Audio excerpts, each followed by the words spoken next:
Bueno, buenos días, bienvenidos a este evento de Central Ciudadano y Consumidor. Somos una organización que se fundó en 2013, somos un think tank, estamos comprometidos con la agenda de sociedad civil y desde ya hace varios años hemos desarrollado una agenda especializada en materias de desarrollo y de derecho a la salud, que es para nosotros una de las agendas prioritarias que necesita nuestro país. Y desde ese año 2015 que empezamos a trabajar en la agenda en materia de salud pública, es que justamente elaboramos un conjunto de estudios e investigaciones. Empezamos con uno que ha sido muy atractivo en materia del derecho a la salud, desde el punto de vista garantista, desde el punto de vista de las políticas públicas y desde el punto de vista también de los presupuestos y recursos que existen en la materia.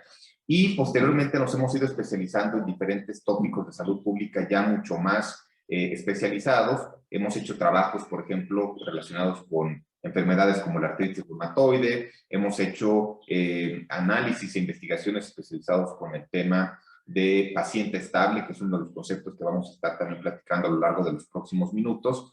Y en este contexto, cuando llegó la pandemia COVID-19 desde el 2020, justamente estuvimos preocupados por tratar de entender cómo esta pandemia iba a estar afectando a un perfil de pacientes en justamente el tipo de tratamiento que normalmente se le da en hospitales y en clínicas de carácter público. Y de ahí que empezamos a tratar de entender la combinación de dos fuerzas que estaban tratando de establecer un equilibrio de manera muy compleja. Por un lado, justamente la pandemia y los retos operativos que esto implicaba, y por el otro, obviamente, los cambios en el sistema de salud a través de las reformas que se dieron también en los años recientes. Entonces, en este contexto, nos abocamos para tomar una selección y empezar a entender qué es lo que estaba pasando con pacientes específicos en materia de enfermedades crónicas, como puede ser psoriasis y artritis reumatoide, y de manera específica empezamos a trabajar en la Ciudad de México para entender lo que estaba pasando en nuestra ciudad. Y para esto, justamente, es que hoy vamos a hacer la presentación de este estudio. El estudio fue elaborado por Carolina Gómez Vinales, quien es una pues exfuncionaria pública con una gran trayectoria que no vamos a detenernos en ver todo su currículum, pero también es una investigadora y es una académica en materia de salud pública, muy reconocida y que además tiene su columna en Excelsior. Y al mismo tiempo, derivado del esfuerzo de análisis y de investigación que hizo la propia Carolina, trabajamos conjuntamente con David, quien es un experto en temas de salud pública desde una perspectiva también de política pública y desde el punto de vista jurídico, porque al observar dichos retos, pues obviamente también observamos que había fórmula para encontrar ciertas soluciones de carácter legal que implicaran una mejora regulatoria y una mejora normativa. Entonces, David nos va a hacer el favor de presentar una serie de propuestas en materia legislativa. Y para comentar y para también profundizar y entender otros ángulos de este problema, tenemos dos invitados de lujo a quienes les agradecemos el que nos estén acompañando esta mañana a Central Ciudadano y Consumidor. Por un lado, tenemos a la doctora Lilia Elena Monroy, que, insisto, no voy a leer su currículum, pero es una experta y una profesionista destacadísima en el sector de salud pública en México. Y nada más para decir, hoy en día es la directora general de Formación Médica e Investigación de la Secretaría de Salud del Gobierno de la Ciudad de México, y a quien le agradecemos su grata participación hoy, pero además su apoyo durante estos meses que hicimos el trabajo. Y además se encuentra también el doctor Octavio Gómez Dantes, que también es una figura reconocidísima en el sector de salud pública, tanto como servidor público en algún momento, y hoy como investigador en el Instituto Nacional de Salud Pública, que ha hecho estudios de amplísimo alcance, investigaciones, y que también nos van a hacer favor de comentar el trabajo. Entonces, si les parece, para hacer esta presentación, arrancaremos para el público en general que no conoce el texto y que justamente hoy se puede hacer de conocimiento público a través de nuestro portal de Central Ciudadano y Consumidor y está en nuestro front page. Nos apoyamos en unas breves diapositivas, no para abrumarlos, sino para acompañar la plática y la conversación. Y obviamente, después de que nos hagan favor de hacer su presentación, tanto Carolina como David, escucharemos primero al doctor Octavio Gómez y después a la doctora Lilia Elena Monroy. Y obviamente vía el chat estamos atentos para cualquier comentario, inquietud o duda del público en general. Así que buenos días, bienvenidos. Al principio de la tercera ola de contagios de COVID, es decir, el año pasado en el mes de julio, ya empezábamos a trabajar con las autoridades de la Ciudad de México. Hicimos un hacer del conocimiento de la sociedad mexicana nuestros hallazgos. Y también agradezco muy en especial a mi amigo, profesor Octavio Gómez Dantes, a quien le tengo un gran aprecio y un respeto profesional desde hace pues ya algunos años. Si ponemos por favor la presentación para que la vean. Empezamos diciendo que hay en México y que ahora pues, también al parecer sin Insabi, y que ahora pues está otra vez en una manera, enfermedades son 5 millones que faltan en su atención médica. Encontramos que el impacto del COVID en México, pues, hay contagios, las cifras pues van a variar un poco porque nosotros cerramos las cifras al mes de diciembre del año pasado, pero que ha sido una pandemia sin control y una pandemia catastrófica en muchos sentidos para los mexicanos y para el mundo en general. Nuestro estudio coincidió inclusive con el tema de este estudio que publica Coneval para medir de manera multidimensional la pobreza en México. Y con un impacto pues muy fuerte nos enteramos todos que hay actualmente, después de este periodo de 2018 a 2020, 16 millones de personas que no cuentan, o más bien que tienen carencias para acceder a la salud.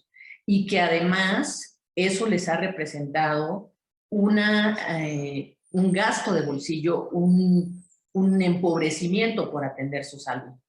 Y en algunos casos de manera muy, muy pues dramática. Y ante todo esto, este panorama que estuvimos viendo durante nuestro estudio, me puse a reflexionar que lo que necesitamos hacer, o que los tiempos ya llegaron para que nos pongamos a pensar en salud.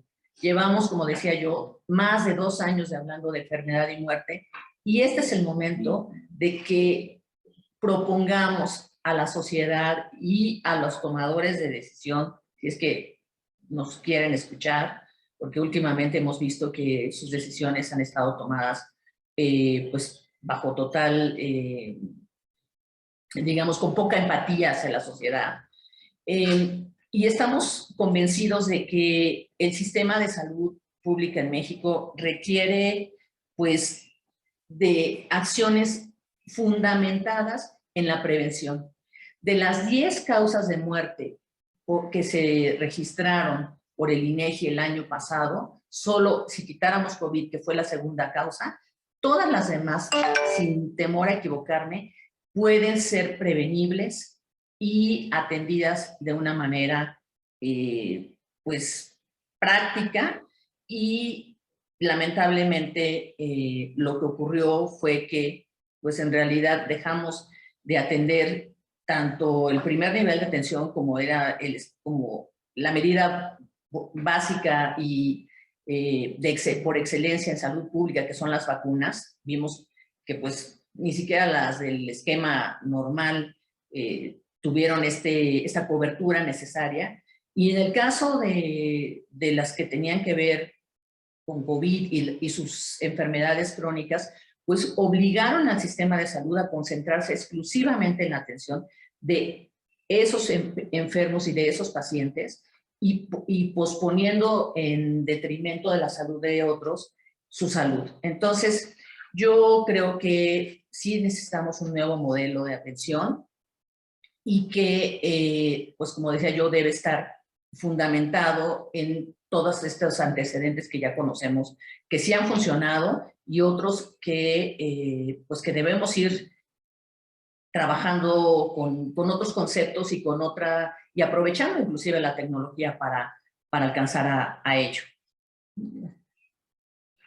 Nos vamos a saltar la metodología porque ya se las había explicado. Nuestro estudio abarca de 2018 a 2020, que creo que eso fue lo único que se me pasó a decir. Y nos vamos a concentrar en el segundo cuadro y en el tercero, que tiene que ver, por un lado, los casos por unidad hospitalaria, cómo se fueron atendiendo, y en el caso de la derechohabiencia, que pues fue muy drástico el dejar en el limbo de repente de un mes a otro, a un mes de la pandemia, a 60 millones de usuarios del Seguro Popular. Sí. Hicimos una consulta de 1,807 casos y aquí podemos observar muy claramente que uno de los hospitales que concentró la atención médica en la Ciudad de México de estos dos padecimientos fue el Hospital Rubén Leñero, y que en 2020, pues prácticamente ya no recibía pacientes a partir del mes de abril, como lo vamos a ver en el siguiente cuadro.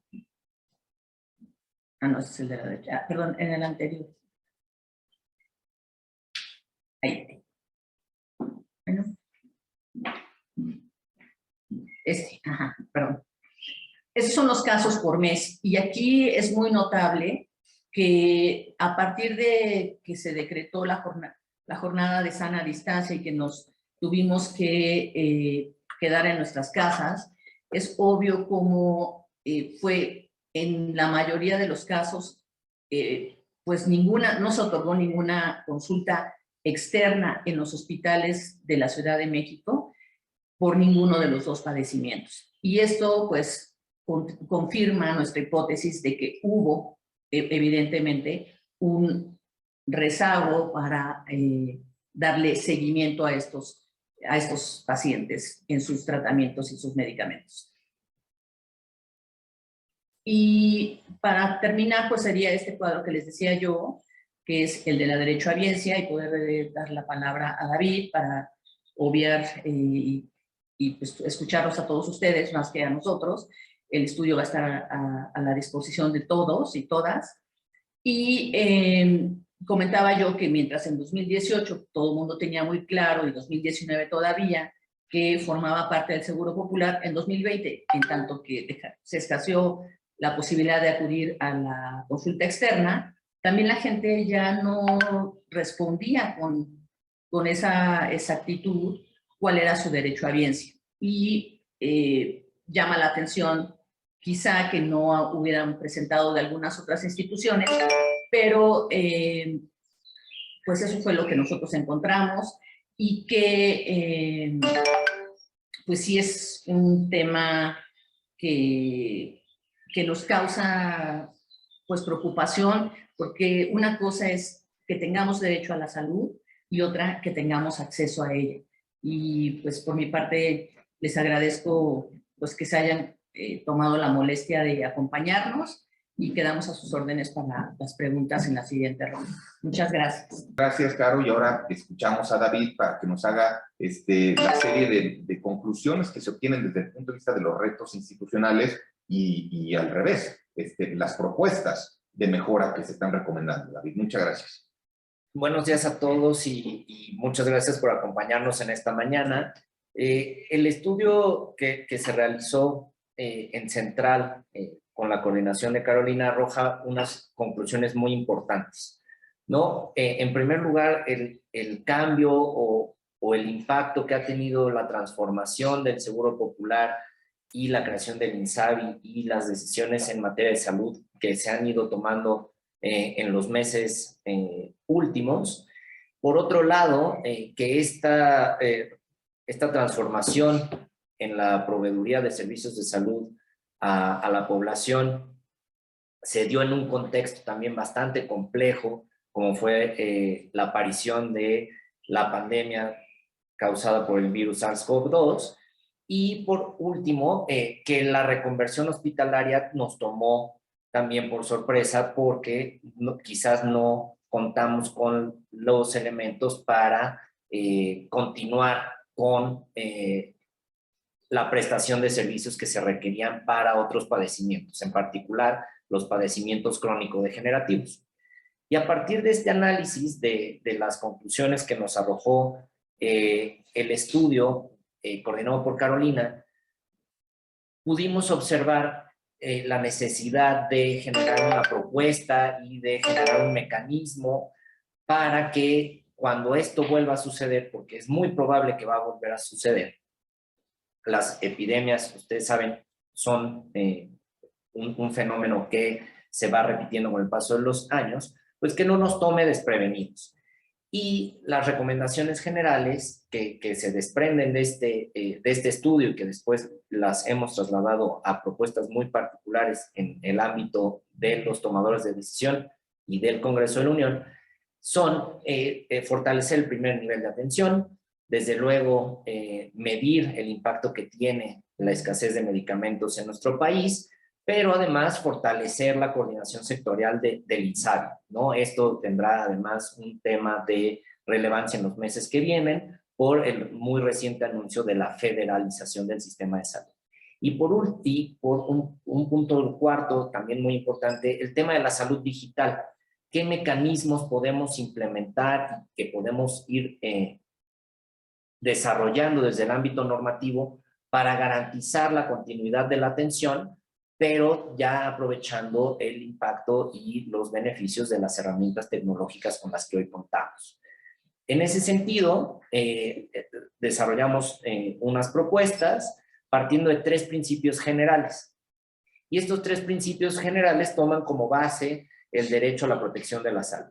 ¿En qué consiste el derecho a la salud? Como seguramente ustedes saben, implica esta obligación del Estado a proveer servicios de atención médica en condiciones de progresividad, pero garantizando que sean accesibles, aceptables, disponibles y con un componente de calidad alto.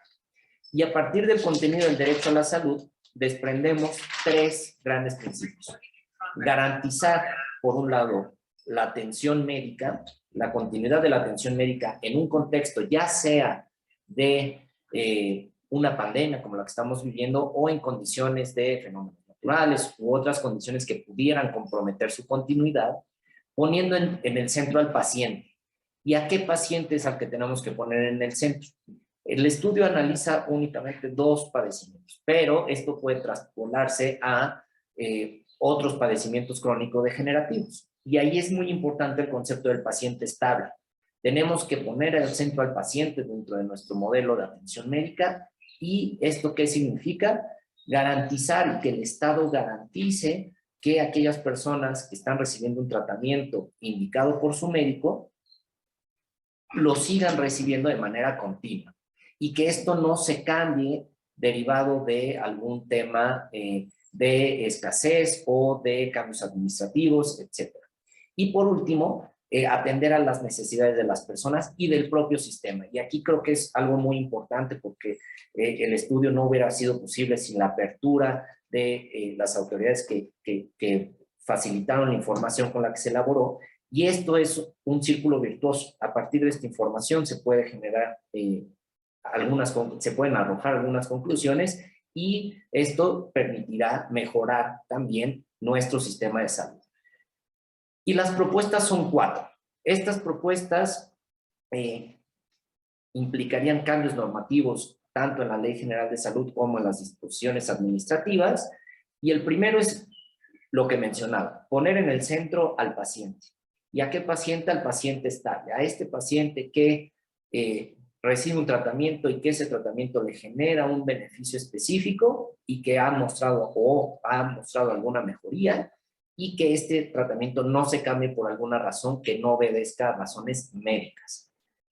La segunda propuesta es que se garantice un diagnóstico oportuno y la continuidad de la atención. Me parece que base fundamental de esto es: nosotros no podemos garantizar el derecho a la salud de una persona si ésta no puede recibir de manera oportuna un diagnóstico. ¿Por qué? Por el impacto y el deterioro que puede tener su salud en el paso del tiempo si se va retrasando la atención médica.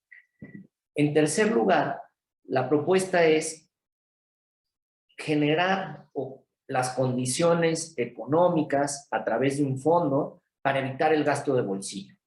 Parte de lo que se reflejó en el estudio de Carolina, pero a partir de información generada en otras organizaciones, es que el impacto en el gasto de bolsillo de las personas se incrementó. Y esto tuvo repercusiones en los niveles de pobreza de nuestro país. Entonces, creando un fondo que permita no solo la continuidad, pero evitar también el incremento en el gasto de bolsillo, consideramos que podría ser una buena medida para esto.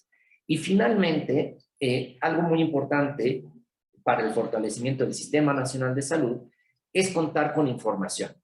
Hoy las condiciones de fragmentación del sistema, el sector público, el sector privado, los subsistemas, ocasionan que quizás no tengamos la mejor información disponible para tomar las decisiones mejores basados en la mejor evidencia disponible. Entonces, consideramos que es muy importante generar un censo de los establecimientos de primer nivel de atención, quienes podrían ser los actores principales en ofrecernos esta información para saber cuáles son las condiciones de tratamiento de padecimientos crónicos degenerativos. Yo lo dejaré ahí, agradeciendo la invitación a Central Ciudadano y Consumidor, y a Carolina felicitarla por el tan valioso estudio que nos compartió esta mañana. Muchas gracias. Qué amable, David. Muchas gracias. Muy claros también tus puntos. Si les parece, en términos de lo que veníamos platicando desde el principio de la sesión, le daremos la palabra a nuestros invitados y empezaríamos, si les parece, con el doctor Octavio Gómez Dantes, quien ya había dicho que tiene una trayectoria espectacular y amplísima en el sector salud, tanto en el ámbito del servicio público como tal, también en el académico, y que cuenta con una larga lista de publicaciones. Así que, doctor Octavio, nos encantaría escucharte, por favor. Buenos días y bienvenido. Bueno, antes que nada, yo quisiera agradecerle a Bernardo Altamirano, presidente del Consejo Central Ciudadano y Consumidor, y a la maestra Carolina Gómez, coordinadora de investigación de esta misma organización, la invitación a participar en la presentación de que me parece un espléndido informe. Bueno, quisiera empezar señalando, esto es para muchos una obviedad, pero vale la pena recordarlo, que la pandemia de COVID-19 es la emergencia sanitaria más importante que se ha producido en nuestro país en los últimos 100 años. Desde 1919, cuando llegó a México la famosa y mal llamada influenza española, no había habido en nuestro país una pandemia tan devastadora. La respuesta que le ha dado el gobierno federal, el equipo de este gobierno incluye al presidente Andrés Manuel López Obrador, al secretario Jorge Alcocer y al subsecretario Hugo López-Gatell, no ha estado a la altura de la magnitud y la importancia de esta amenaza. Su respuesta ha sido tibia, tardía, inconsistente, descoordinada y sobre todo desatenta de las recomendaciones científicas que han generado las agencias multilaterales dedicadas al tema de la salud y los principales centros epidemiológicos del mundo. Las estadísticas son un fiel reflejo de la mala actuación de nuestras autoridades sanitarias. En México ha habido más de 320,000 muertes oficiales por COVID-19, el quinto lugar en el mundo. 20% de los decesos por esta enfermedad se produjo en trabajadores de la salud. Es el porcentaje más alto de todo el planeta. En nuestro país ha habido un 54% de exceso de defunciones, más de 600,000 muertes. Uno de los porcentajes más altos del mundo y el más alto entre los países de la OCDE. Y COVID-19 fue la primera causa de muerte en 2020 y la segunda en 2021. Hace 30 años que una enfermedad infecciosa no se ubica dentro de las 5 principales causas de muerte en el país, y 45 años desde que una enfermedad de este tipo no encabeza la lista. Estas son estadísticas aterradoras que ubican a México como uno de los países que peor enfrentó esta contingencia en todo el mundo. A este respecto, que no queda ninguna duda, hay un clarísimo consenso internacional. Quisiera detenerme para los fines de la presentación de este informe en el tema de las muertes en exceso. Más de 600,000 en el caso mexicano. ¿Qué es lo que explica este altísimo número? Es claro que el exceso de muertes se debe sobre todo a la pandemia, pero ¿era esto inevitable? Porque hay países en donde no hubo un exceso de mortalidad ni en 2020 ni en 2021. La respuesta es que manejaron bien y de manera integral la pandemia. En contraste, en nuestro país, la estrategia de combate al COVID-19 incluyó no solo un mal manejo epidemiológico de esta emergencia, un mal manejo clínico de los casos complicados de esta enfermedad. También incluyó un pésimo manejo de la demanda de servicios por otras causas, como bien lo documenta el informe que hoy nos reúne. La llamada reconversión hospitalaria implicó una explicable concentración de los recursos públicos en la atención de los pacientes con COVID, pero también un franco descuido inexcusable de otras enfermedades agudas y crónicas. En emergencias como estas, lo que normalmente se recomienda es el diferimiento por un tiempo razonable de las intervenciones llamadas selectivas, es decir, intervenciones que no se consideran urgentes. Pero esto no significa su posposición indefinida. En todos los países que manejaron bien la pandemia de COVID-19, el diferimiento de los procedimientos selectivos fue temporal y breve. Se movilizaron cantidades extraordinarias de recursos adicionales, no solo para atender la pandemia, sino también para retomar a la brevedad posible la atención de la demanda regular de servicios. En México no sucedió así. Es más, la atención de la demanda regular de servicios no se ha normalizado. Pacientes con cáncer, diabetes, enfermedades cardiovasculares, artritis y psoriasis siguen teniendo problemas para darle seguimiento a sus padecimientos y recibir atención. Y en esto quisiera concentrarme en lo que resta de mi comentario. La pandemia de COVID-19 puso a prueba el proyecto de salud de la 4T. El resultado ha sido un fracaso rotundo. El modelo que enfrentó la pandemia, encabezado por el Instituto de Salud para el Bienestar, o INSABI, creado en 2019, se había diseñado sin diagnóstico, sin un cuidadoso plan de implementación. En el momento en el que surge la pandemia, aún no se habían definido los objetivos de las nuevas instituciones y las responsabilidades de los distintos actores del sistema. Los recursos públicos para la salud, sorprendentemente, no se ampliaron. El presupuesto de la Secretaría de Salud en términos reales disminuyó de 122,000 millones de pesos constantes en 2018 a 120,000 millones en 2019 y a 102,000 millones en 2020. Estas son cifras de la Secretaría de Salud. La creación del INSABI y el descenso del gasto público en salud produjeron una caída en la cobertura de servicios. Según datos del Coneval, entre 2008 y 2016, durante el periodo de operación del Seguro Popular, la carencia por acceso a servicios de salud se redujo en más de 50%. Ningún otro indicador de política social mostró un desempeño tan positivo. En triste contraste, entre 2018 y 2020, dicha carencia fue justamente el indicador que peor desempeño mostró. El número de personas sin cobertura aumentó 78%, al pasar de 20.1 millones en 2018 a 35.7 millones en 2020. Es decir, los programas de salud dejaron de ser los que más ayudaban a combatir la pobreza y en cambio se convirtieron en los que más contribuyen a profundizarla.